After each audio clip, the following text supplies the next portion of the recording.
A person who is excited about building in white space typically is not the person who gets excited that they're part of a 100-person team.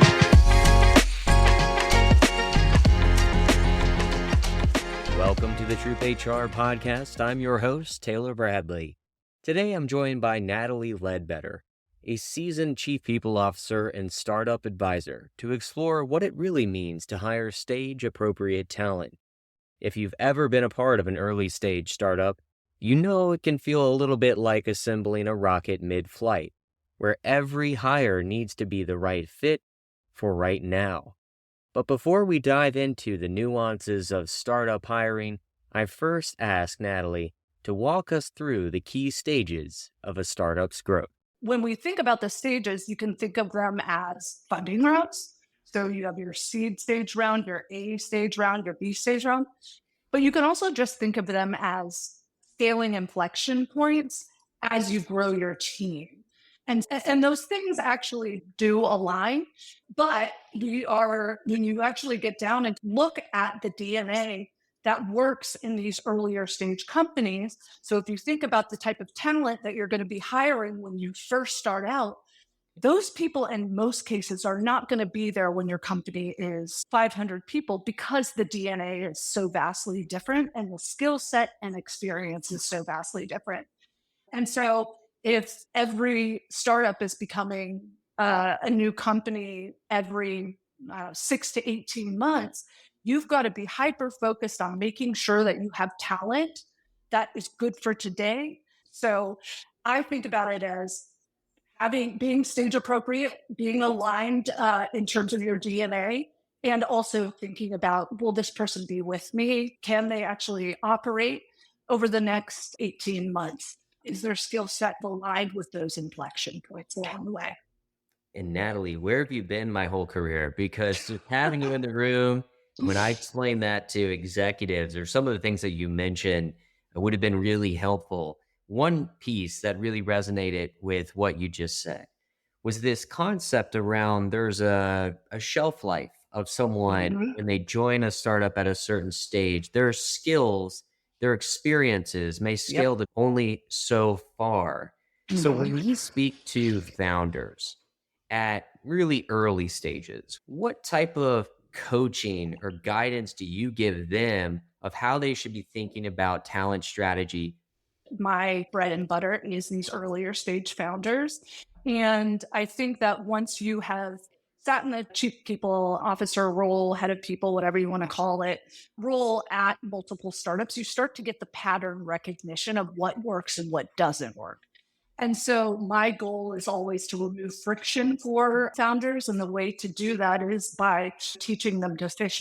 And so when you're thinking about those early stage hires, I think of them in 3-ish buckets. When I think about these people, I've got the strategist. And obviously that's the big thinker. That's the person who can rally the team, get everybody drinking the Kool-Aid, see the forest for the trees. And so they're owning like this high level strategy and how to connect everything. And then you have your problem solver. And so this person's just inspired by really meaty challenges and is just won't stop. And I think that's part of it also is just the velocity piece, will not stop until they can unwind a particular problem and or solution it. And then the last one, this is the one that I think that people get wrong the most, but it's the executor personality. And what happens when I talk about early stage, every single person has to be able to actually execute, hands-on, build. If you've never had that experience before, that is an incredibly jarring experience to come into white space where you are having to build from scratch. But the executor is the person who can make the thing happen. So it's the builders. It's the people that are excited to experiment, to fail, learn, build, measure, learn, build, measure, learn, build, measure, learn. That's your executor. And The reason why I think a lot of people get this wrong is people get enamored with the big, I call them the big shiny toys. And so they'll bring someone who's a superstar in from a later stage business that has 30,000 people. You are a superstar seller at VMware. Let's say you're a VP of sales. We're going to drop you into this 10-person startup. That is such a jarring experience going from one to the other. And the DNA in those situations is also vastly different. If you think about these larger companies and you see someone who's like growing up the ladder and progressing, the more they're growing, the further they're getting away from execution on the ground. Yes. The listeners are just hearing me smile through all of that, and probably are having the same reaction because there's so many of these examples that come to my head. You and I seem to target different parts of that growth cycle spectrum. Yep. I've really specialized in Series D through an IPO readiness. Right. But one thing that I find interesting is when I do join organizations at a Series D phase, you have several of those team members that have been with the company for a long time. Mm-hmm. And it's when they start to naturally attrit out of the organization. But that can be very hard for founding teams. So if they start to see the folks that they built this thing with start to move on. And what coaching do you give around leaders of people will obviously naturally attrit from an organization over time, but what should founders be keeping in mind?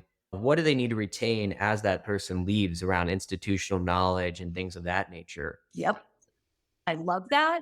And it's funny, but what I'm going to say in one word, onboarding. It's onboarding. When I talk about that, is not here's your key, here is your laptop. That's part of it, obviously, but that's the administrative piece. If you make your onboarding a strategic experience where where your new employees are getting to meet all of the sort of key people in the organization, you're starting to develop, oh, this is our mission, this is where we were, this is where we're going to, hopefully having the founders actually express that directly to your new hires. You start that engagement wheel immediately, and you start the institutional knowledge share. So that's one thing, is like creating. I've done a week-long program before. I've smushed it and gotten a 2-day program out of it. But that's where the institutional knowledge share happens. After we have the founders come in, mission, vision, rally the team, evangelize, then we go into sort of the departments. And so we've got marketing comes in and they talk to us about their GTM motion. And maybe they're talking about some branding that they're starting to do, or advertising, or anything like that. You're feeding all of these new people all of the information that they're going to need. Now, obviously, they're not going to retain everything, but if you start to beat the drum from day one in onboarding, that's where you start it, and then communicate. The other thing I do in these onboarding sessions, so if we go through marketing, then we have sales and get through all the functions, I typically will be the last function. And one of the things I always do in those onboarding meetings is tell everybody, is socialize the idea of stage appropriateness. And so I am very clear, transparent, and honest about this. And I say to everybody, look, when we are in a company that is moving incredibly fast, we are changing, we're onboarding people. There's 15 of you in this room today that are starting at the same time. As we start to grow and mature, if you think about it, the people who are super hands-on, and maybe you even have some leaders that are really hands-on, if you're talking about people who are there when you IPO, you need people who have done very specialized things and have experience going through things like you've been through, exits and things like that. But in the early days, we're looking for doers. We're looking for the Swiss Army knife. And so in that onboarding conversation, I'll start to tell them, you're a builder. You love to build from scratch. If you get your value out of saying that thing never existed before I was here, and that's what you're obsessed with, you're an earlier stage person. And if you like to come in and maybe iterate or tweak something that's already in place at a company, You're probably a little bit of a later stage person, and that's okay. That is okay. Making sure you have the right DNA at the right time is where you start to get that engagement. You're not going to have the level of longevity in employees that you might typically see in a enterprise. Makes sense. Again, we're talking about a little bit of attrition, and I'm also very vocal about as we grow, mature, etc. We will be exiting people who are not aligned with the stage out of the business. However, a person who is excited about building in white space typically is not the person who gets excited that they're part of a 100-person team. So it's just different skill sets and being really thoughtful about experience, but also, again, you want to tap into what gets them out of bed every day. What is exciting? What are they passionate about? And aligning that piece as well. I love this concept of normalizing stage appropriateness. That makes these things easier to navigate, these challenging pieces that we're talking through. For example, the turnover. Maybe Mhm. it's a hot take from me, but turnover doesn't scare me. It's Mhm. you have sustainable, scalable processes. If you built an organization around one person, that's not a scalable organization Right. or a function or a department. And I constantly think of Steve Jobs was no longer at Apple at one point. Walt Disney was no longer at Disney. And these Right. organizations thrive because those leaders built scalable organizations. The other thing that you've touched on is least the most common issue that I've seen is going to like Google, like you mentioned, and let's go hire that person for Series A. But the DNA that you keep describing is really important in this equation is have they done this type of stuff before? Can you talk to me a bit about what would be the implications of hiring the wrong DNA at the wrong time for the company? I just did a post on LinkedIn about when to hire your first VP of sales. And in terms of why don't I give you a scenario and then I'll tell you kind of align uh, the kind of reasons why this is or how this can impact the business oftentimes negatively, which is you go out, you hire this exec, they're superstar. Let's say they're coming from NVIDIA, you bring them into your 5-person startup. What have you done thus far? You've paid an executive recruiter. So you paid your recruiter fee. Let's call that 20 grand. You've gotten them in the seat. You're not getting them in the seat for no money. So you're giving them a bunch of money and a bunch of equity. Now that vests at a very slow-ish rate. You'll figure out if the person is aligned with the stage before you get to the part where they can exercise their equity if you're smart. So you've spent the money on the recruiter, you're paying them an amazing salary.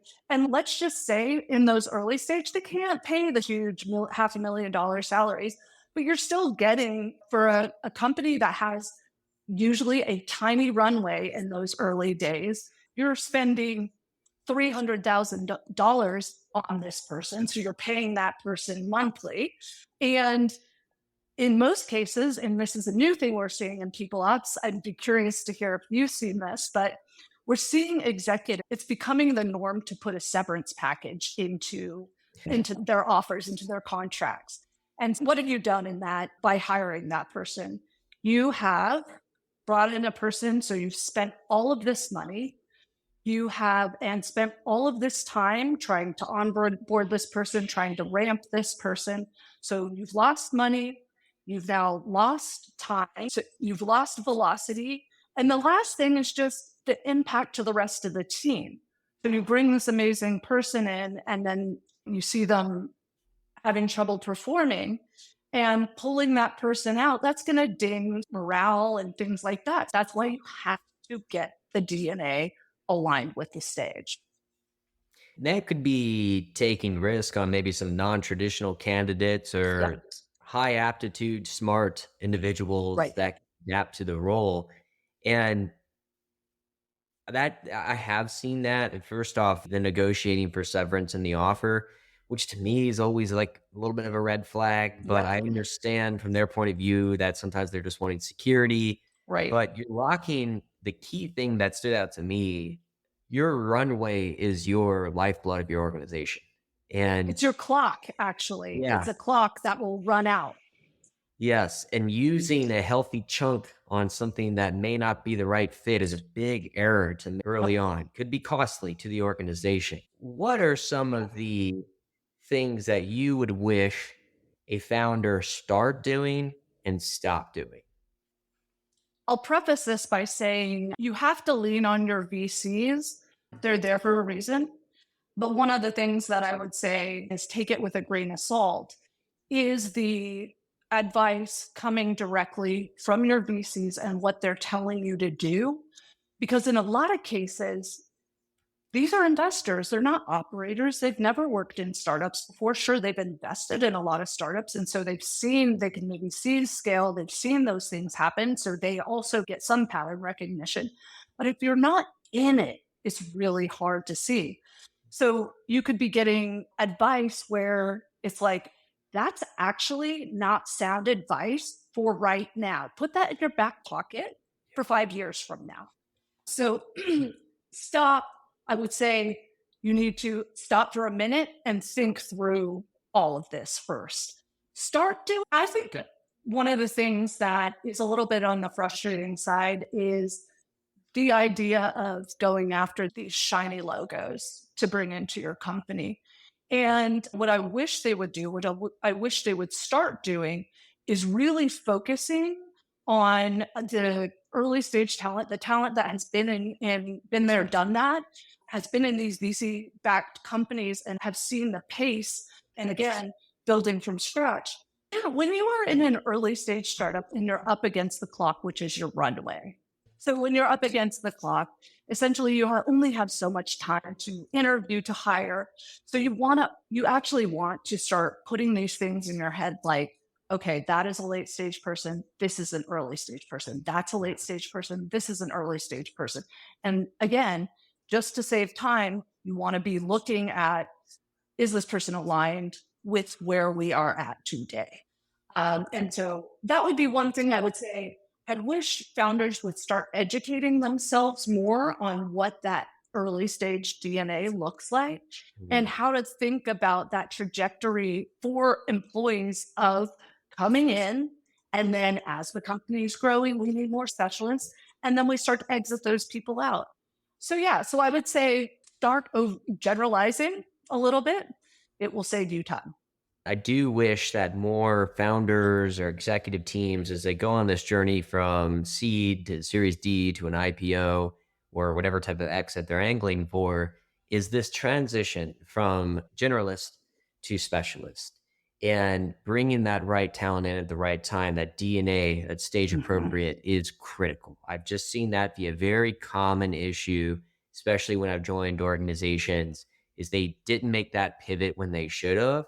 And you have too many generalists now running very sophisticated, complex specialist areas that didn't scale with the business and created org debt behind it. So two final questions for me is, first here, throughout your career, what would be one bit of career advice that you would give to someone that's just starting to get into the early stage space or thinking about going into early stage space for the first time? I would say absolutely start networking and going to startup events, going to hackathons, observing the culture of startups, starting to get yourself in around the types of personalities that are pulled into these earlier stage startups. And so I would say as much experience as you can get, a little taste of what how much sweat equity you have to put into these roles. And so being able to get a taste of it, I think is going to make a person more successful once they get in. It's when the problem with startups in a lot of cases is it's just jarring for everybody. Most people have never had to like sprint like that. Yeah. Most people have never had to, you come into a job, you've got your benefits all set up, you have your career paths, etc. What happens when you come into an organization that has $1 million in the bank? No revenue, no process, no resources.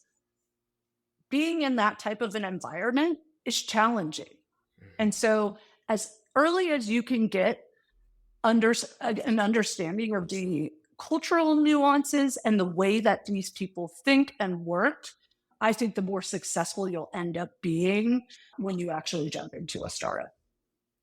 In my experience with one very early stage is a good litmus test is if you can't handle the pressure of not knowing how you may not make payroll at some point, startup life may not be for you. I loved the experience, but that's also when I started to pivot to Series D IPO. Ended up being the sweet spot for me. But final question for you, Natalie, is if people want to get in touch with you, what would be some of the routes that they can do that? Yeah, absolutely. LinkedIn is always good. So Natalie Ledbetter. And then my website is natalieledbetter.com. Pretty easy. Fantastic. Natalie, thank you so much. I wish I would have met you earlier in my career to help me on this journey, but I've learned so much from you today. Thank you for being on the podcast. I appreciate it. Thanks, Taylor. Thank you for listening to this episode of the TroopHR Podcast. If you enjoyed this episode, we encourage you to subscribe and leave a 5-star rating. If you would like to learn more about our community, please visit TroopHR.com. In the meantime, keep living the dream.